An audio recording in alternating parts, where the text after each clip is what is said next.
sa iisang tinig, luwal sa Ama, sa Anak, at sa Espiritu Santo, kaparanan sa unang-una, ngayon at magpakailanman, magpa sa walang hanggan. Amen. Sa ngalan ng Ama, ng Anak, at ng Espiritu Santo. Amen.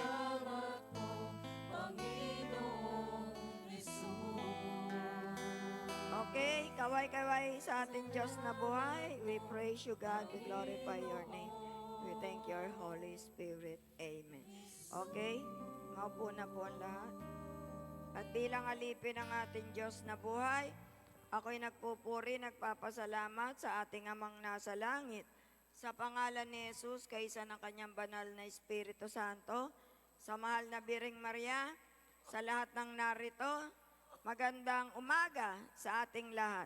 Purihin natin ang ating Diyos na buhay. Amen. Okay, ang topic natin, kasi ang unang pagbasa, gaano man karami ang ating mga kasalanan, mapapatawad tayo ng Diyos.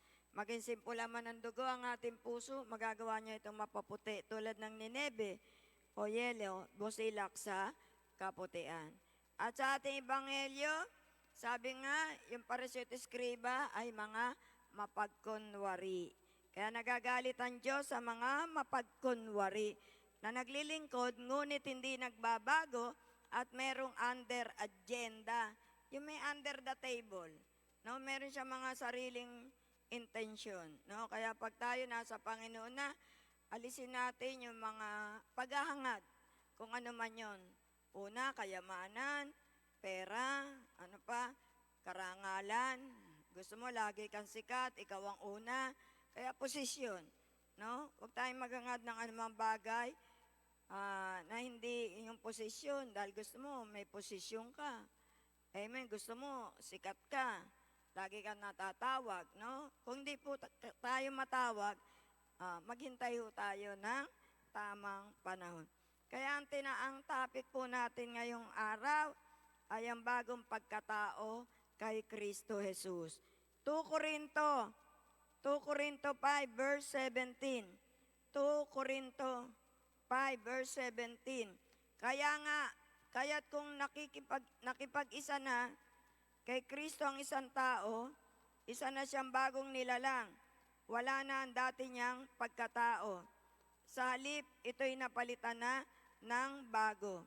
Ang salita ng Diyos. Salamat sa Diyos. Amen?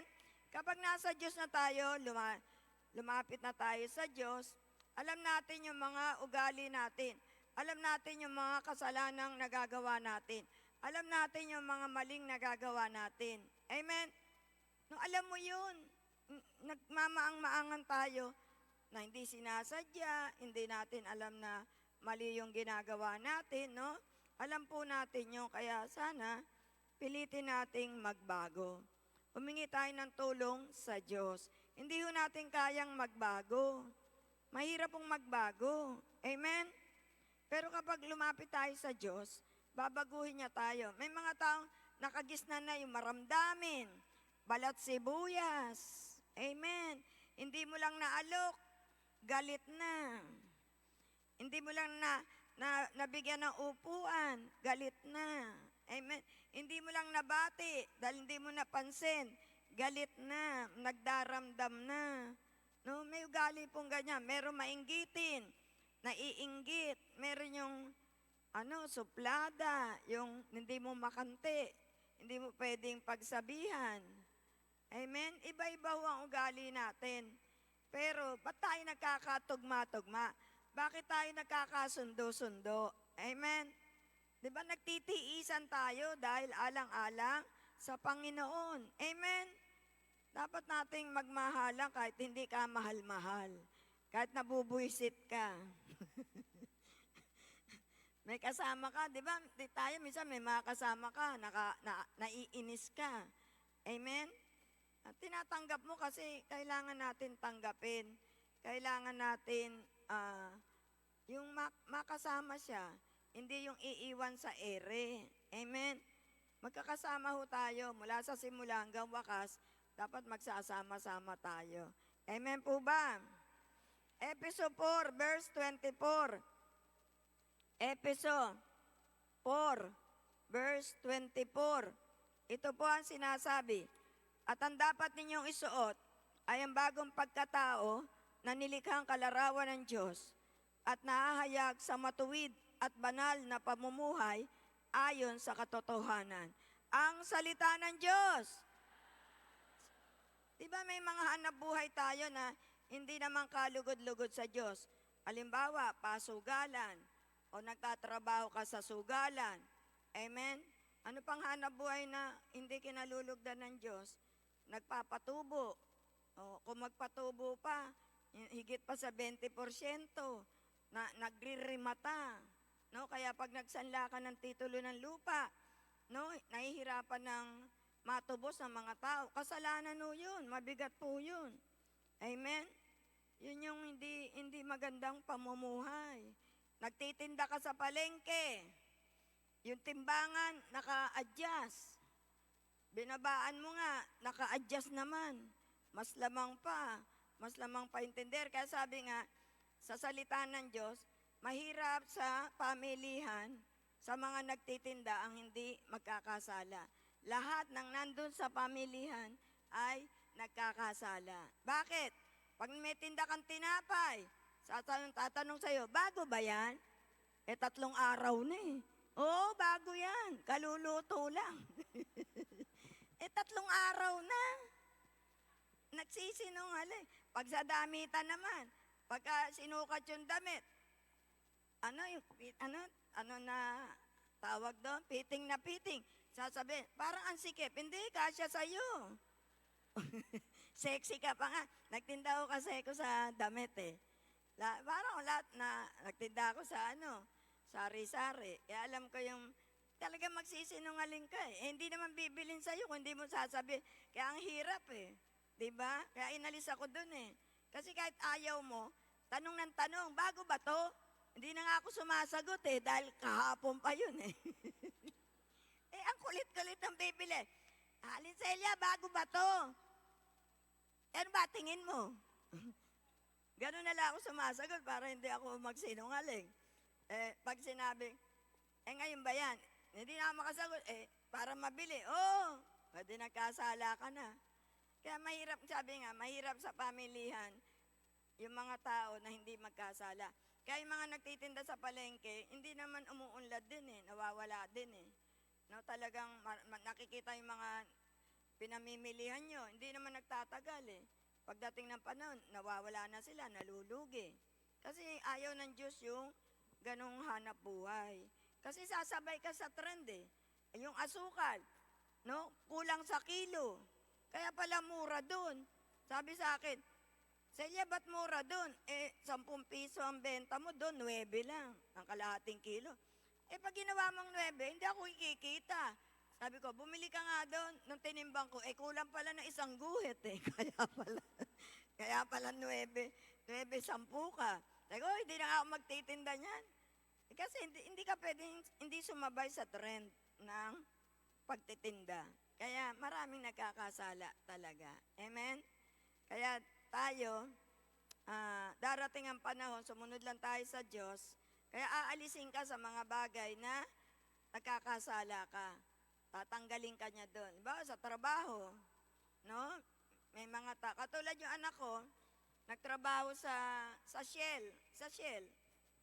Ngayon, yung mga cashier, yung mga naglalagay ng gasolina, may mga pala yun.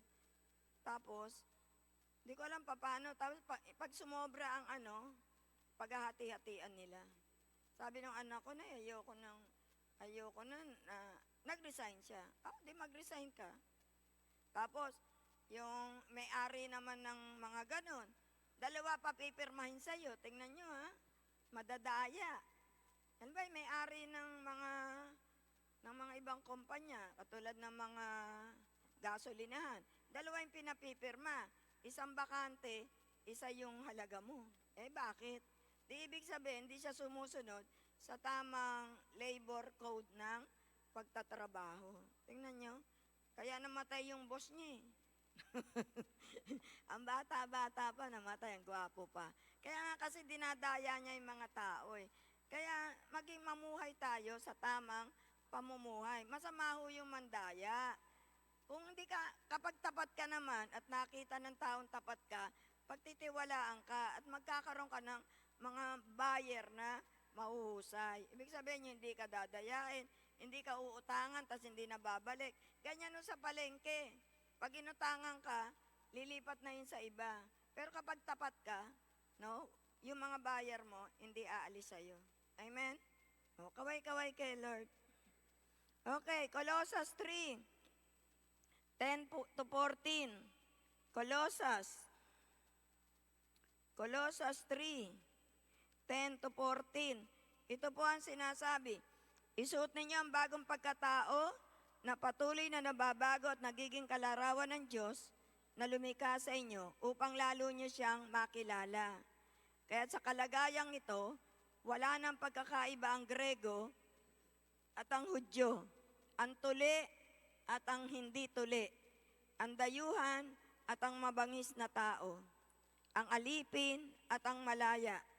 Ngunit si Kristo ang pinakamahalaga sa lahat at siya ay nasa inyong lahat. Kaya nga, dahil kayo hinirang ng Diyos, minamahal niya at pinili para sa Kanya, dapat kayong maging mahabagin, mabait, mapagpakumbaba, mahinahon, at mapagtiis. Magpasensyahan kayo sa isa't isa at magpatawad kayo. Kung may hinanakit kayo kanino man, magpatawad kayo gaya ng pagpapatawad sa inyo ng Panginoon. At higit sa lahat, magmahalang kayo, sapagkat ang pag-ibig ang buklod ng ganap na pagkakaisa. Ang salita ng Diyos. Diba? Dapat magkaroon tayo ng malawak na pag-uunawaan. Kung meron kang mga kasamahan na nangangailangan, wag, yung kailangan sabayan, ang ibig ko sabihin, ikaw ang meron. Kailangan pare-parehas ang uniforme, wala siyang pambili. O, dapat may isa sa inyo na sasagot sa kanya. Amen? Hindi yung, wala kang pambili, di wag ka manamit. Di po ganun. Dapat, sa isang samahan, dapat alam mo pangangailangan ng isa't isa. At dapat tayo nagtutulungan.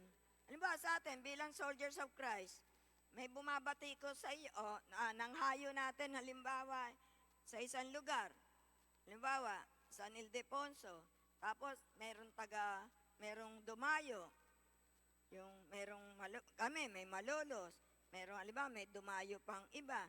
Tapos, aanin tayo ng simbahan. Dapat nagtutulungan tayo, tatanungin, kasamahan mo ba yon? Tapos sasabihin, hindi ko kilala yon. Bakit? Di ba tayo nakikita-kita? Hindi ba tayo, kahit mukha man lang, di ba, nakikilala naman natin ang isa't isa? Tsaka pag nag-usap naman tayo na, soldiers of Christ po ako, dapat alam mo na anong chapter ka. Alam mo na agad. Dapat, hindi tayo nagkakaanuhan ba yung bang magkalaban. Hindi dapat ganun. Dapat pag nalayo ho tayo, napunta tayo sa malayong lugar, iisa-dala natin. Soldiers of Christ, hindi yung kayo lang. Hindi yung inihiwalay nyo yung iba. Diba ang sakit ng isang daliri, ng isang kalingkingan, ay sakit ng buong katawan. Iniingatan nyo yung katawan, yung community nyo. O kaya diba, pinagtatanggol nyo, hindi yung, hindi ko kilala yan, ba't yan pumasok dito? Kami lang ang pinayagan nyo, ba't mo gaganunin? Pwede mo naman sabihin, Father, kasamahan po namin yan Kaya siguro nakarating dito yan, may kapatid ho yan. Pagtatanggol nyo. Hindi gusto nyo, kayo lang hahawak sa iisang lugar. Nangyayari po yan. Kaya minsan, yung pare, imbis na matuwa sa atin, nagagalit. Bakit? Ba't magkakaiba-iba kayo? Bakit hindi alam ng inyong na meron na kayo rito? Bakit hindi kayo nag-uusap-usap? Sino ang nasira? Kayo rin. Diba? Pagka ganyan po, dapat nagtatakipan tayo. Diba? Nalaman doon, merong gano'n. Bakit? May soldiers of Christ doon. Meron kayo dito. Ano ba yan? Tapos sasabihin, hindi ho namin alam yun. Hindi ho namin kilala yun. Diyos ko. Nagkikita-kita tayo dito, nagmimitingan tayo, kahit paano, kita mo yung mukha ng mga tao, kahit di mo kilala pangalan. Alam mo, soldiers of Christ to. Ganun ang nangyayari. Bakit? Ang hindi maganda. Dapat, di ba nga, kahit na sa atin, di ba, na taga, tayo, Pilipinas, napunta tayo sa ibang bansa. Meron akong kaibigan na nagpunta sa Saudi Arabia. Gusto, siya nung, mabait yung lalaking Arabo. Ay, yung siyempre, maganda yung pakita ng lalaki. Hindi naman siya ginugusto, mabait lang yung lalaki. Yung babae ang salbahe.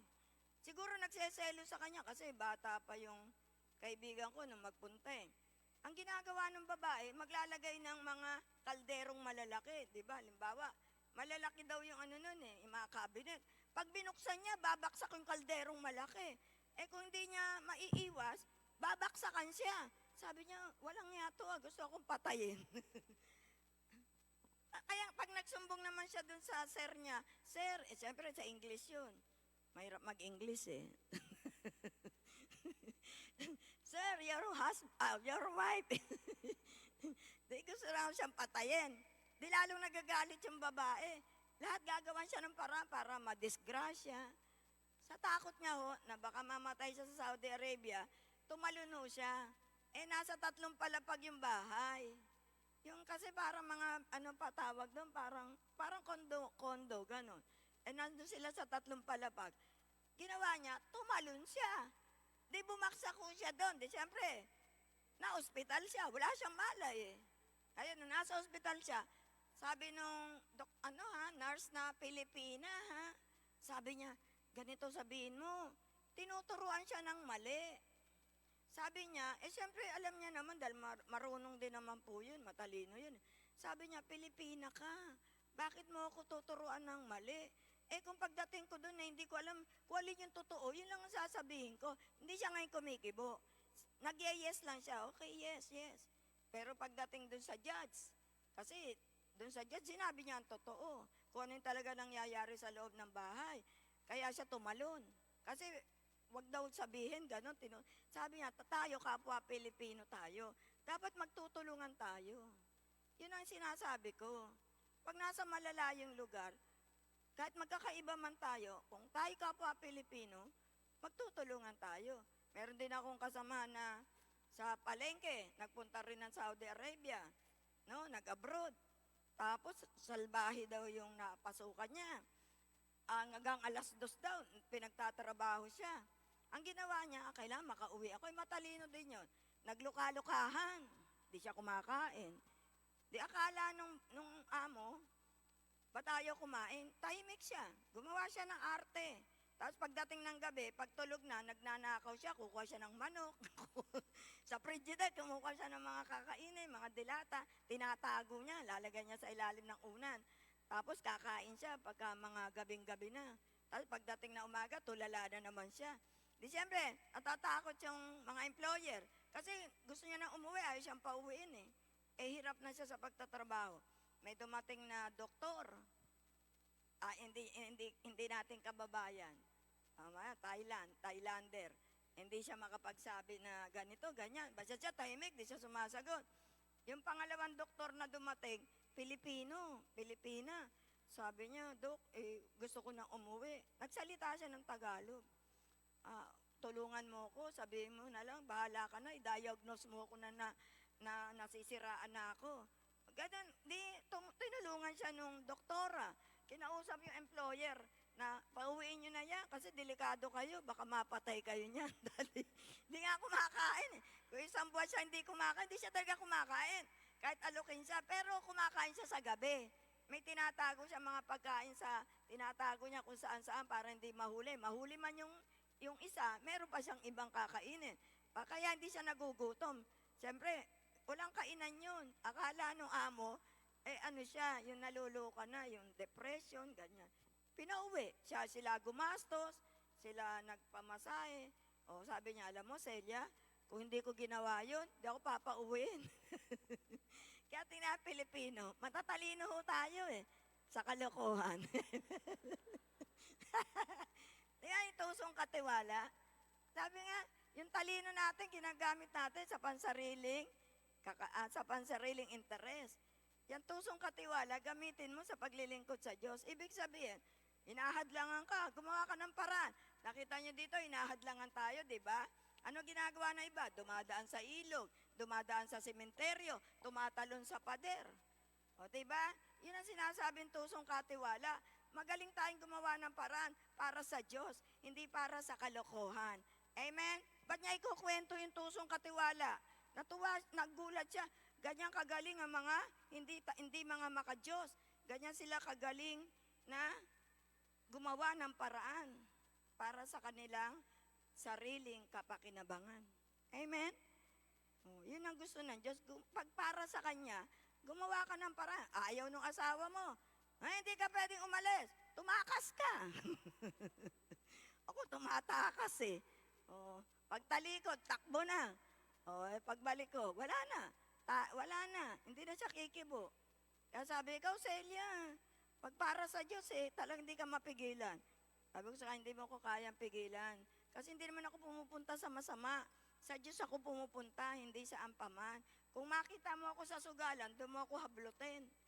Amen? O diba? Ipanalo nyo ang Diyos sa bawat sandali ng buhay nyo.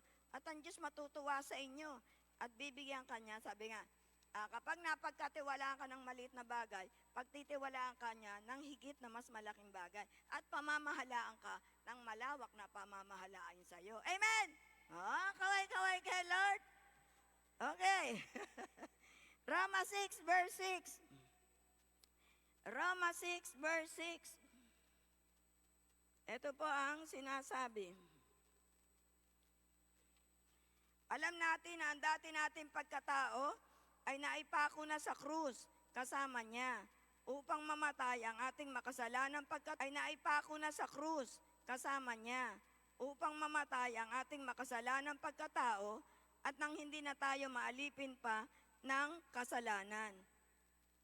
Sapagkat ang namatay na ay pinalaya mula sa kapangyarihan ng kasalanan. Ang salita ng Diyos. Oh, isipin natin na namatay na tayo, ibang selya na tayo. Ibig sabihin, dati palamura, dati sugarol, dati mabarkada, dati kung ikaw sinungaling, dati ganito ka. Amen? Dapat pag lumapit tayo sa Diyos, patay na yung dati mong pagkatao, iba ka na. Amen? Bakit? Babaguhin ka naman ng Diyos eh. Tapos hingi ka na hingi ng pagbabago sa asawa mo. Eh ikaw hindi ka nagbabago. Hindi ka humingi ng tulong. Ikaw muna, tayo muna, ang humingi ng tulong sa Diyos na magbago, na baguhin niya. Amen? Siyempre tutulungan din natin ang ating sarili. Na humingi ka nga ng tulong. Ama, sa pangalan ni Jesus, baguhin mo ko. Eh, nandun ka naman sa sugalan, nanonood. Andun ka sa beer house, nakaupo. Pag gusto mong magbago, iiwasan mo yung mga bagay na maaari kang magkasala. Amen? Tutulungan mo rin yung sarili mo. Hingi ka nang hingi ng tulong. Pero nandun ka sa lugar na, sabi nga, ang isang kahoy na babad man sa tubig, kapag idinarang mo sa apoy, ito'y magniningas at magniningas pa rin. Ganyan ang tao. Huwag kang pumasok sa alam mong ipagkakasala mo. Alam mong bisyo mo yun eh. Huwag mong subukan kasi madali kang matukso. Ganyan tayo. Hindi ka bato. Tao ka. Di ba? Amen. Okay. 2 Corinto 3. 2 Corinto 3, verse 18. Ito po ang sinasabi. At ngayon naalis na ang talukbong. Nagniningning na sa ating mga mukha ang kaluwalhatian ng Panginoon at ang kaluwalhatiang iyan na nagmumula sa Panginoon na siyang Espiritu. Ang siyang magbabago sa atin mula sa isang antas na kaluwalhatian hanggang tayo'y maging kalarawan niya. Ang salita ng Diyos. Salamat sa Diyos. Diba? yung mga talukbong natin, para tayong tinalukbungan ng kasamaan, ng pride. Ano yun? The 7 capital sin. Pride, P. A, anger. Paleges, L, lust. E, envy. G, gluttony, katakawan. A, avarice. S, sloth. Yan ang 7 capital sin. Pride, unang-una, pride. Talagang ang hirap pag may pride ka. Gawin nyo na lang fried chicken. Huwag pride. Hindi, pag may pride ka, talagang hirap bumaba. Amen? Ayaw mong yung sarili mo na ibaba. Kasi ang akala mo, tingin mo sa sarili mo, mataas ka. May pinag-aralan ka. May kakayahan ka. May talento ka. Minsan ibaba natin yung mga yan, mas lalo kang kalulugdan ng Diyos.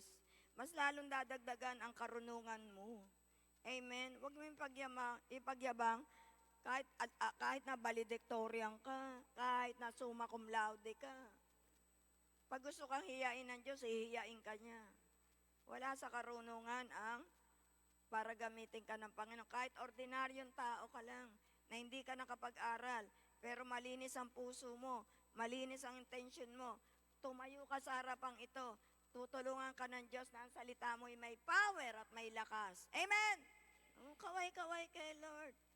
Kaya huwag kayo mahiya na mag-aral ng salita ng Diyos. Amen? Magbasa kayo. Sabi niya, lumapit kay lahat, napapagal, nabibigatan sa inyong mga dalahin sa buhay. Pagiginhawanin ko kayo. Mag-aral kayo sa akin. Ako'y maamo at mababang loob at makakasumpong kayo ng kapahingahan pati sa inyong kaluluwa. Sapagkat maginhawang dalin ang kanyang pamatok at magaang ang pasaning ibibigay niya sa atin. Amen! Kasi pag sumusunod ka, maraming tao, marami yung sumasama sa atin.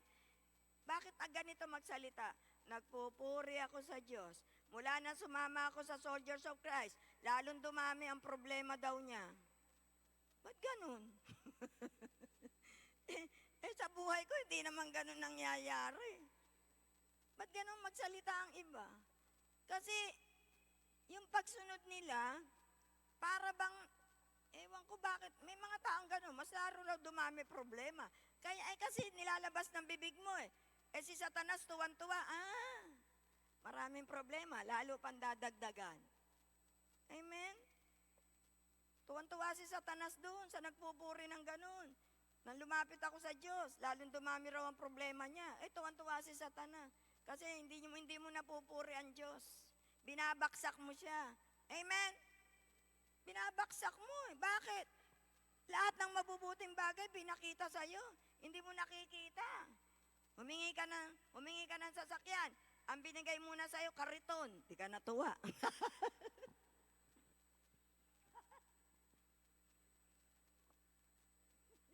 Sinusubukan ka lang ng Diyos eh. Madama, binigay sa akin kariton. So, inaano ka lang, tinitingnan ka niya. Kasi nga ikaw, iniisip mo, puro problema. Konting bagay, problema na sa'yo. Ang problema, palawakin mo ang isipan mo. Yung problema na yan dumating sa buhay mo, may magandang, reaction. Para bang pag nagsascience ka, pag gumawa ka ng isang bagay, may disadvantages, may advantages. Diba? Diba pag nagtanim ka ng ganon, meron tayo experiment na ganyan. Yung isa, lagay mo sa arawan. Yung isa, tago mo. Yung isa, lagay mo sa hanginan. Merong mga reaksyon. Dapat maganda yung idea mo na, dumating tong problema na to, may dahilan. Tapos yung bunga nito, ang ganda pala. Amen? Ang tinitingnan mo agad yung problema eh. Hindi mo tinitingnan paano niya tutugunin sa'yo yung problema. Tapos nalagpasan mo, waliwala sa'yo. Kaya sa utak mo, nang sumunod ka, puro ka problema.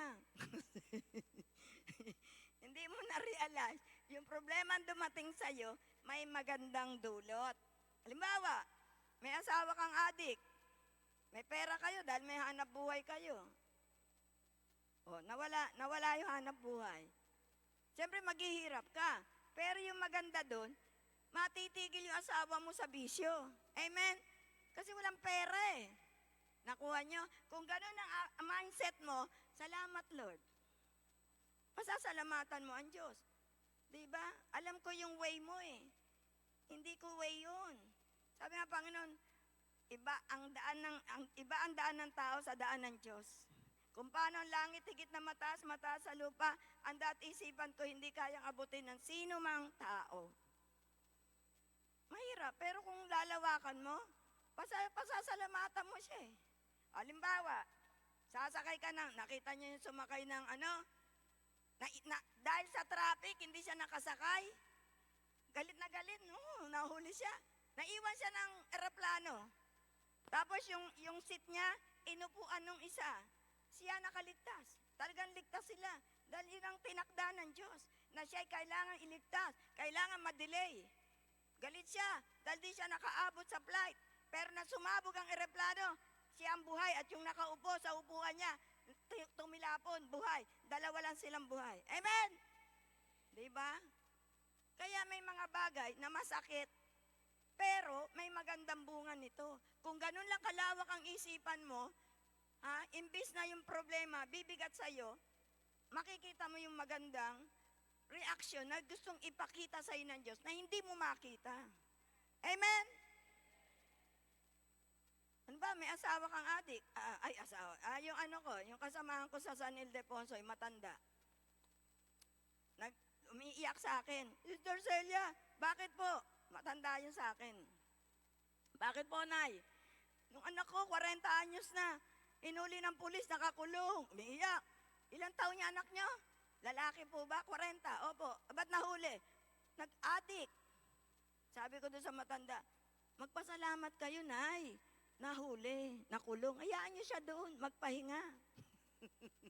Sabi ng matanda, ikaw naman, Sister Celia, gusto ko nga palayain. Huwag mong palayain. Hayaan mo siya doon. Yung tandang-tanda na yun na 40 anyos, may anak, may asawa, nagsasyabu pa, hayaan mong makulong. Pasalamatan mo pa nga ang Diyos dahil nakulong siya. Lalaya din yan. Hanggang ngayon, nakikita ko yung matanda. Hanggang ngayon, umaaten. Hindi man ako nakakarating sa San Ildefonso, andyan pa rin siya. Sabagat nakita niya kapangyarihan ng Diyos. Yung anak niya, sabi ko, nakita kami, kumusta na po yung anak niyo, Nay? Okay na, magaling na, nakalaya na, at nagtatrabaho na. Palakpakan natin na, purihin natin si Lord. Diba? Masakit. Pero pag tinanggap mo, ito, magpupuri ako. Nag 3 days fasting tayo. Yung baguhan. May frozen soldier. May frozen shoulder po ako. Shoulder. Pag dumudumi ako, hindi kumabot yung puwet ko. Hindi ako nakakapaghugas, sa totoo lang. Hirap na hirap ako. Naku, aray. Hindi ko makabit yung bra ko. Kaya pabaliktad ako mag-bra. Nag-fasting ako nito. Sabi, lalo pa sumakit, no? Magti 3 days na. Sabi ko dito sa bata, ano mo nga, ano mo talaga, hindi ko na maitaas. Alam mo, nung huli, 3 araw na. Diba, lalabas sa kami rito. Talaga ang pray ko, Lord. Wala na talaga. Talagang mas tumindi. Okay na, tanggap ko na. Kung ito yung ibinigay, kung parang may dasal ako na makikiisa na ako sa hirap na dinanas mo, okay na to. Tanggap ko na. Kung pagagalingin mo. Kung hindi, okay na. Kahit masakit. Hanggang sa nag-graduation, natulog ako, makirot. Alam nyo, kinabukasan, nagtataka ako, naaangat ko na, wala na yung kirot. Yung pala ang gusto ng Diyos. Minsan, i-accept mo yung nararamdaman mo eh. Ilang buwan ko nang nararamdaman yan. Hirap na hirap ako. Ngayon, naabot ko na yung nakakapaghugas na ako. Naaabot ko na po. Dati hindi. Kahit anong gawin ko, nahihirapan ako eh. Kaya ginagamit ko yung bidet. Pag walang bidet sa iba, paano ako maghuhugas? Sabi ko, ang hirap pala dito. Frozen soldier na to. Diyos ko, tagal kong tagal kong inano, mula pa yata ng October yata yun. Ngayon, ano ko na. Noon lang, Miyerkules lang nawala. Miyerkules, hirap na hirap pa ako. Kinabukasan nawala. Sabi ko, kirot, gagano mula, aray ko. Tingnan, tinanggap ko lang, sabi ko, Lord, kung ito yung paghihirap na dinanas mo, mahigit pa to eh. Ito lang eh. Nakakalakad naman ako, nakakatakbo ko. Ba't kamay naman ako. Kaya pag tumatanda, iba-iba na ako. Nararamdaman eh. Inaccept ko lang. Tapos okay, ito siguro yung paghihirap na tiniis mo eh. Tanggap ko na. Ano lang, simple lang, hindi ko makakalain. Pagdating ng gising ko na umaga ng Webes, hindi ko naramdaman na. Hanggang sabi ko, tinataas ko, hindi na masakit. Ganun pala gusto ng Diyos. Minsan accept mo lang, tanggapin mo. Amen? Yung problema andyan na hindi na mababago yun eh. Ang kailangan na lang ay, ang Diyos na lang ang kikilos. Oo. Gabay-gabay tayo kay Lord. Okay, sunod. John 15, 1-8. John 15, 1-8. Ako ang tunay na puno ng ubas at ang aking ama ang tagapag-alaga. Inaalis niya ang bawat sangang hindi nagbubunga at kanya naman pinuputulan at nililinis ang bawat sangang nagbubunga upang magbunga pa ng lalong sagana. Nalinis na kayo sa pamamagitan ng salitang sinabi ko sa inyo. Manatili kayo sa akin at mananatili din ako sa inyo. Hindi magbubunga ang sangang hindi nananatili sa puno. Gayon din naman hindi kayo magbubunga kung hindi kayo mananatili sa akin. Ako nga ang puno ng ubas at kayo ang mga sanga. Ang nananatili sa akin at ako sa kanya ang siyang nagbubunga ng sagana, sapagkat wala kayong magagawa kung kayo'y hiwalay sa akin. Ang hindi nananatili sa akin ay matutuyo at itinatapon. Gaya ng sanga, ang ganong mga sanga ay tinitipon, inihahagis sa apoy at sinusunog. Kung nananatili kayo sa akin at nananatili sa akin ang aking mga salita, hingin ninyo ano man nais ninyo at ibibigay iyon sa inyo. Napaparangalan ang aking ama kung kayo'y masaganang nagbubunga bilang aking mga alagad. Ang salita ng Diyos. Di ba? Yung sanga, yung mga puno, pinuputulan po para lalong lumago. Ganyan din tayo. Di ba? Inaano tayo? Sinusubok tayo. Amen? Minsan yung mga desisyon mo, pag nagkamali ka, tapos na. Wala na, baksak na. Diba? Kaya nga minsan, nag-ano po kami kay Father Fidel Raura. Maganda yung ano niya eh. Sabi nga, siya, mula nung nagla-livestream, nasa kasalanan siya. No? Hindi na niya dapat sabihin, siya na lang daw at ang Diyos. Ngayon, nung nagpatawad siya, no, lumago yung kanyang, yung kanyang, sa simbahan, nakapagpatayo siya, nakapagpatayo pa siya ng mga, ibig sabihin lumago yung mga niya. Yung nanonood sa kanya, 1,000,000. Siyempre, kumikita na po siya sa live stream.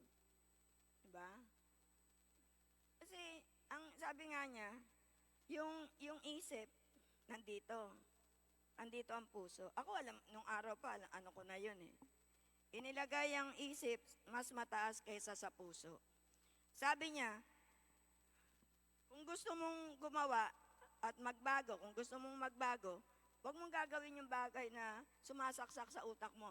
Oy, masarap yun. Oy, maganda siya. Oh, kunin mo siya.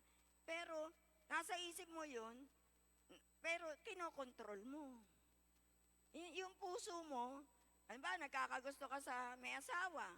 Example lang, mahirap ko ma-explain eh. Tapos, pagaganahin mo yung isip mo. Amen?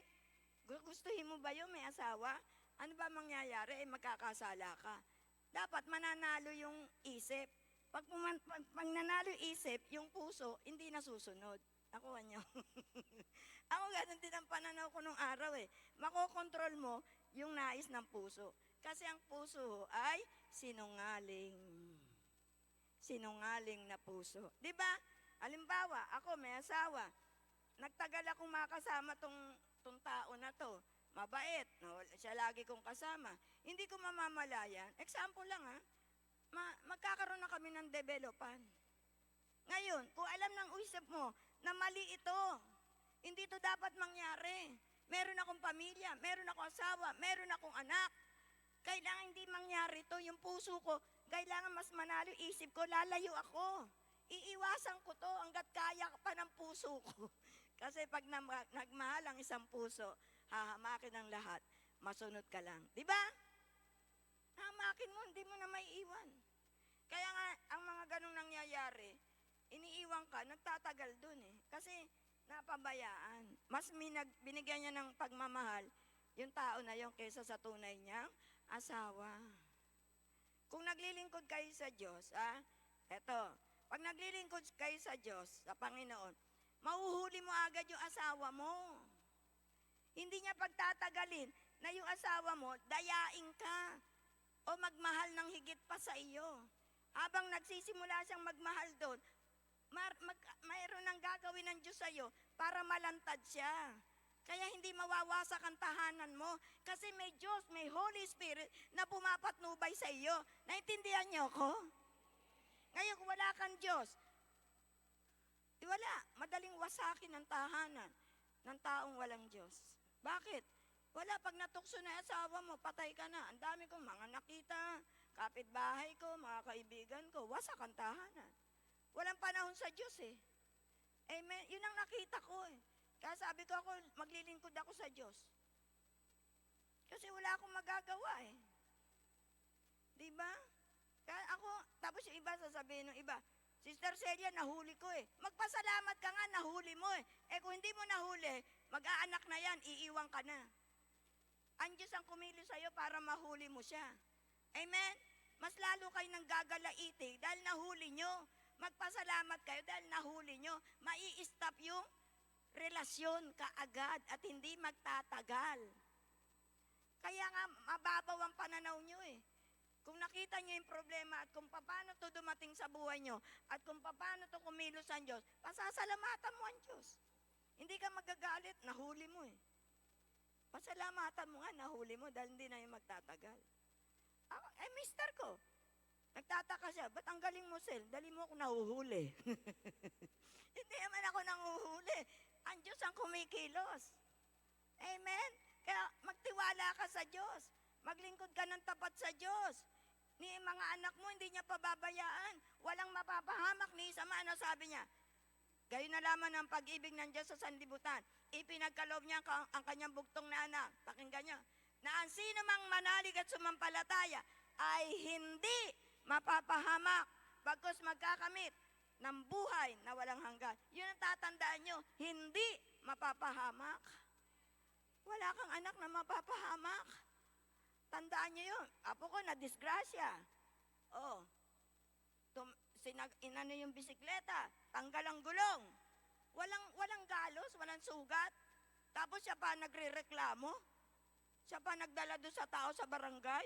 Yung motor, basag. Yung mukha yung tao, basag. Sabi nung apo ko, dinala sa barangay. Siya ho, binangga ako eh. Ba't wala kang galos? Sira nga ho yung ano ko eh. Yung bisikleta ko, tanggal ang gulong, tumilapon. Siya walang galos. Ang hinihingi niya, yung bayad sa bisikleta, yung gulong. Di yung motor, inimpound nung sa barangay. Tapos dumating sa amin, magbabagong taon. Ano nangyari sa'yo? Ba't dala-dala mo isa na lang ang gulong? Naku, Lola, nagkaganito, binangga ako. Asan ang galos mo? Wala akong galos. Asan na kayo? Dinala ko sa barangay. Inihinga ko ng 3,000 dahil dun sa gulong ko, mahal yung, bagong-bago yung bisikleta ko, mahal na mahal yung gulong. Mamahalin yung bisikleta. Yan ang sabi, nakikiusap na bukas na lahat, walang pera, di iniwan yung motor. Yung nanay, samahan mo yung anak mo.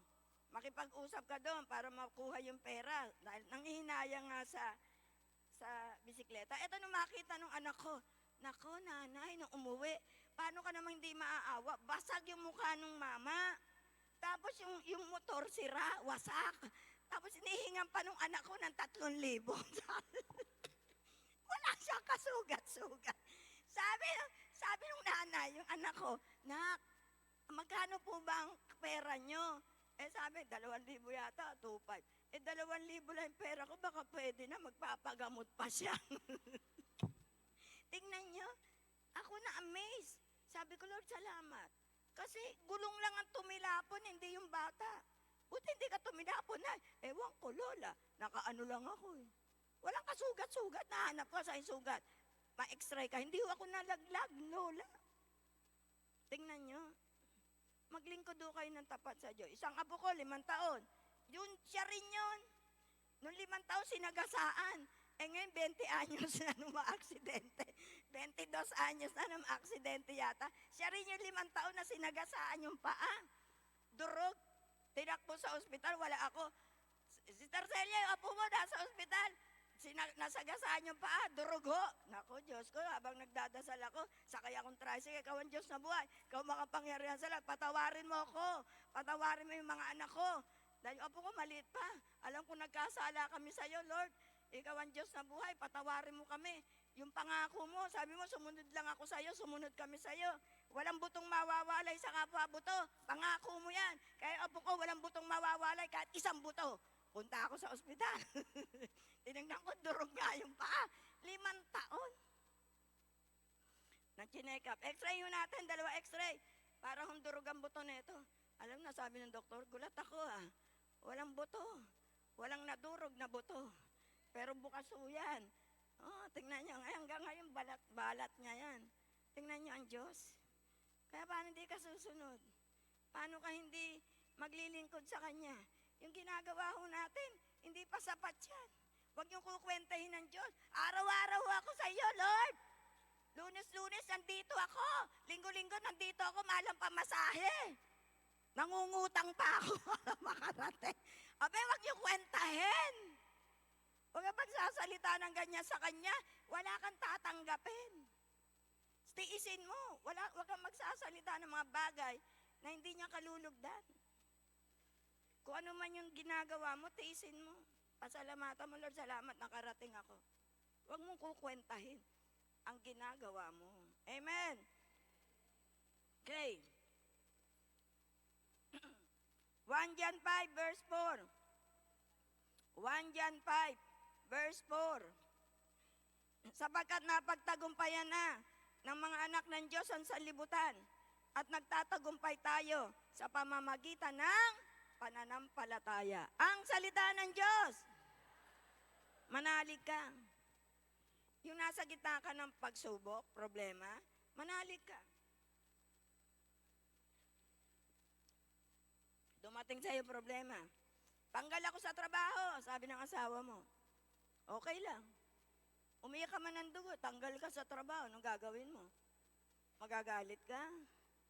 Magdaramdam ka? Accept it. Mag-isip ng paraan. Ako naman ngayon na magtatrabaho. may makukuha kang back pay. Bigay mo sa akin yan. Ako naman ang kikilos. Ikaw naman sa bahay. Ganun lang. Solusyon. Amen? Wala. Mag-iiyak ka. May problema ka, upo ka lang sa isang tabi, wala kang gagawin. Harapin mo yung problema. May Diyos ka.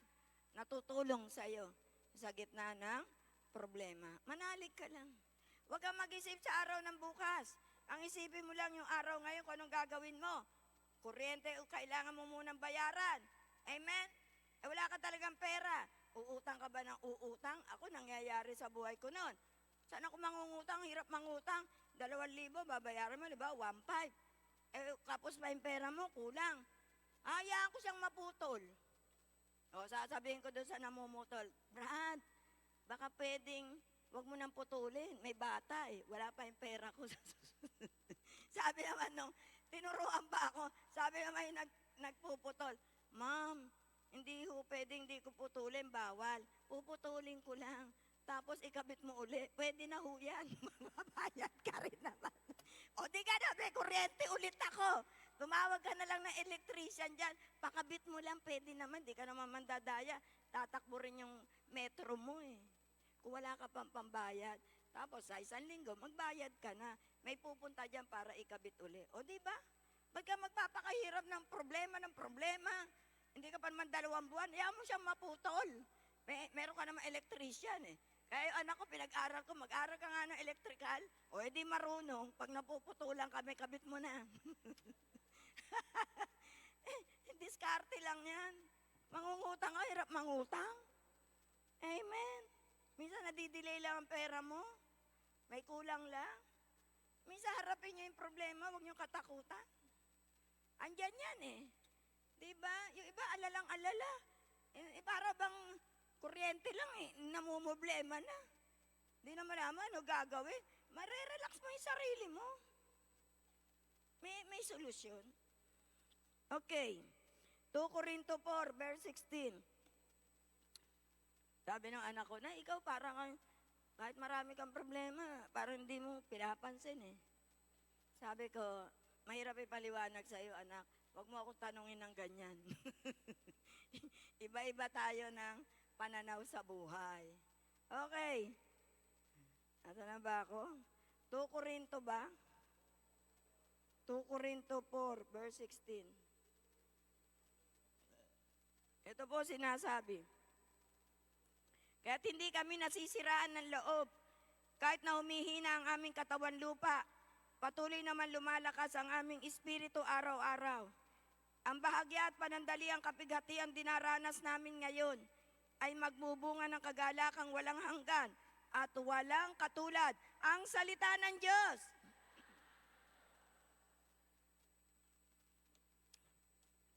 Kung ano man dinadanas nyo ngayon, accept it. Buhay mo yan. Sumunod ka lang sa buhay. Wala kang pera, huwag kang bumili ng damit. Hindi pa panahon para mamili ka. Amen. Unahin mo muna, alin ang mas mahalaga, ang makakain ng mga anak mo, ang mabuhay kayo.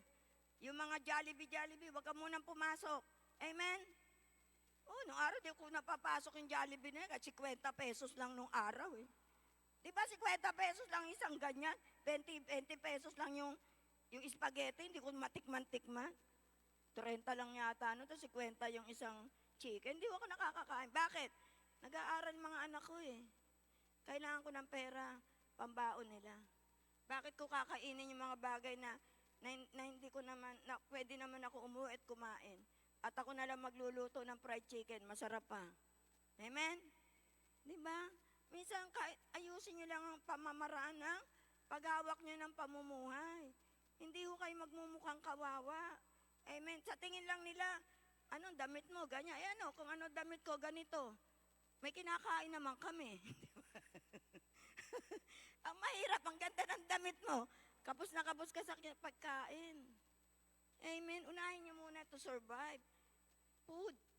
Hindi yung mga kularete, kailangan mo kilay, kahit wala kang pera, uutang ka sa Avon na pagkamahal-mahal. Ako, dami kong tinitinda. Avon, Natasha, Bordeaux. Sabi nga ni Sister Erna Agapina, alam mo, Sister Celia, na nakikita kita, titinda ka ng t-shirt, nagtitinda ka ng kung ano-ano. Ngayon, ibang-iba ka na. Kailangan ko mabuhay to survive. Amen. Ano sabi ni Apostol Pablo? Magpakasipag kayo. Kami naghahanap buhay habang nagtatrabaho sa Diyos. Hindi kami nagpapahirap sa iba. Diba? Ba't ko ikakahiya? Pag humayo ako, may dala akong langis. Pag humayo ako sa Hagunay, bibili ako ng suka. Pagdating ko ng San Ildefonso, order na ng suka, pates. Kukuha naman ako ng itlog, ng mga alat. Dadaling ko naman sa amin, ibebenta ko. Kailangan ko mabuhay to survive. Diba? Kesa kunin ko yung love offering. Alin ang mas mainam? Kunin mo yung love offering. Maganda kang tingnan.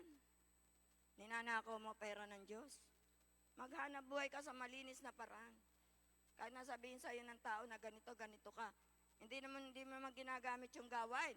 Dala-dala ko yun. Patatapusin kong gawain. Sister Celia, order kong patis. Andiyan na po yung patis nyo. Sayang yung dadaling ko. bawat punta mo, may mga goods. Pumunta ka ng Tugigaraw, anong pwede mong mabili? Di ba sayang? May sasakyan ka inarkila, di bilhin mo. Pagpunta mo ng Manila, mabebenta mo. Ano masama dun? Sinabay mo lang sa paglilingkod. Sayang din naman yung biyahe mo. Yung simple lang, huwag nyo naman gawin parang kalakal na talagang sobra. Yung iba dito, magdadala ng chicharo na pagkakalaki-laki. Kitang-kita. Huwag ka naman magtinda ng ganyan. Halatang-halata ka naman. Pwede ba yung maliliit na bagay na lang na patago-tago mo ibebenta? Tsaka wag masyadong yung makapamasahe ka lang. May 10 kang piraso, nakikita ka na sa 100 piraso. Sa 10, di may, sa 10 piso, may 100 ka na. Di may pang-uwi ka na. Hindi, yung iba naman gahaman. Sa dami ng tao, gusto kumita ka. Di ba nung sa atin, anniversary, dalawa sakong mais. Tapos alok ng alok. Kinuha ko yung mais. Kinumpiska ko. Binayaran ko. Aba, nagre-reklamo pa sa binayad. 2,000 na binayaran ko, gusto 3,000. No? 3,000 yung mais mo? Eto 2,000.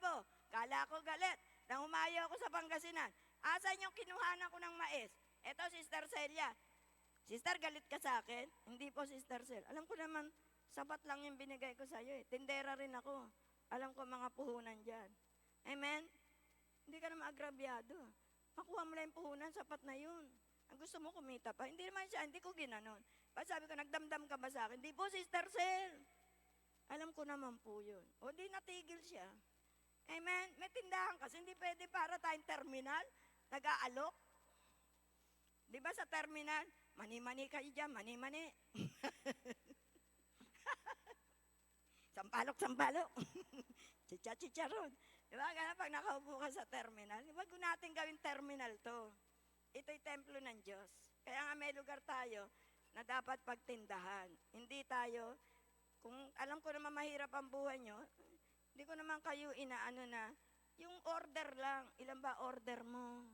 Yung iba nilalagay pa, may nahuli kami, sampalok, nilagay dito, isa doon. May kumuha ng litrato. Hoy, coordinator ka pa. Sampalok. Yung sampalok mo, inalok mo na. Nahiya tuloy sa akin. Kung naman, Sister Celia, binobroadcast mo ako. Huwag naman ganun. Baka sabihin meron akong kinikilingan. Pero kitang-kita, lantad-lantad, kinuna ka ng litrato, eto video mo. Di tumigil siya. Huwag ganun. Simple lang.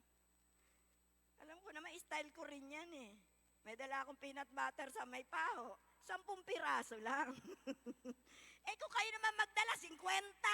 Halatang-halata naman. May 10 piraso akong peanut butter. O may 10 piso akong tubo. Di may 100 ako. May pang-uwi akong pamasahe, di ba? Alam ko yun, yung konti lang. O order mo, sister, taguan na. Akin na 100. O order mo, eto.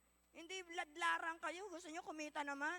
Hindi, ayaw ng Diyos nung gano'n. Ako ang intention ko lang, makamenos lang ako ng pamasahe, sapat na.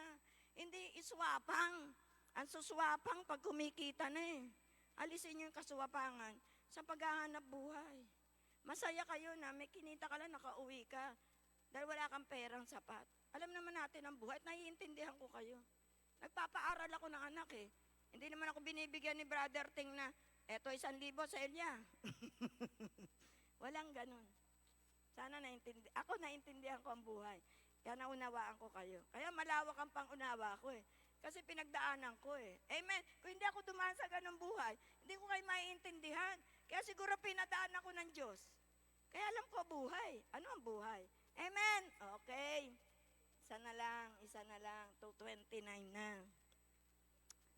Ano na? Efeso 2, 14-16. Efeso 2, 14-16. Ito po ang sinasabi. Sapagkat si Kristo mismo ang nagbigay sa atin ng kapayapaan dahil ang mga Hudyo at ang mga Hentil ay kanyang pinag-isa. Sa pamamagitan ng kanyang katawan, pinawi niya ang alitan na parang pader na naghihiwalay sa atin. Pinawalang bisa niya ang kautosang, pawang mga utos at alituntunin upang ang mga Hudyo at mga Hentil ay maging iisang bayan na lamang at sa ganito'y maghari ang kapayapaan. Sa pamamagitan ng kanyang kamatayan sa krus. Winakasan niya ang kanilang alitan. Pinagkasundo sila sa Diyos at pinagbuklod sa iisang katawan. Ang salita ng Diyos. Ang kapayapaan, hindi madaling kunin. Pinaghihirapan po yan. Amen. Kapayapaan ng puso, kapayapaan ng isipan. Kaya nga may nade-depress, may nagpapakamatay. Walang kapayapaan ng isipan. Walang kapayapaan ng puso. Walang kapayapaan sa tahanan. Mahirap pong makamit yan. Pinaghihirapan ho yan. Kailangan natin maglingkod ng tapat sa Diyos kung gusto mong makamit ang kapayapaan. Amen? Hindi yan nakukuha ng sandali lang. Pinaghihirapan po yan. Kaya yung pagsunod nyo, huwag kayong mangungwenta. Kung hindi kayo makasunod, okay. Kung makakasunod kayo, bigay nyo lang ng buong buo. Huwag nyo kukwentay. At kapag nagdadasal kayo, Panginoon Ama, alam kong kulang pa ang ginagawa ko. Gatuldok lang ako sa paningin mo. Basura lang ako kung tignan mo.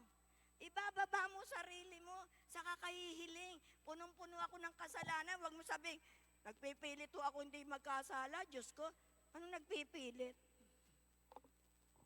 Aminin mong makasalanan ka. Amen. Dahil pagbukas lang ng bibig mo, nagkasala ka na. Sabi mo lang, yung naglalakad, tingnan mo yung bukaka, sakang. Oh, hindi ka nagkasala? Ano ka lang? Kala mo, maganda. Hindi ka nagkasala. Bawat segundo ng buhay natin, nagkakasala tayo. Kaya kailangan mong aminin na makasalanan ka. At ang Diyos, siya ang napakaano talagang Diyos. Amazing God. Amen?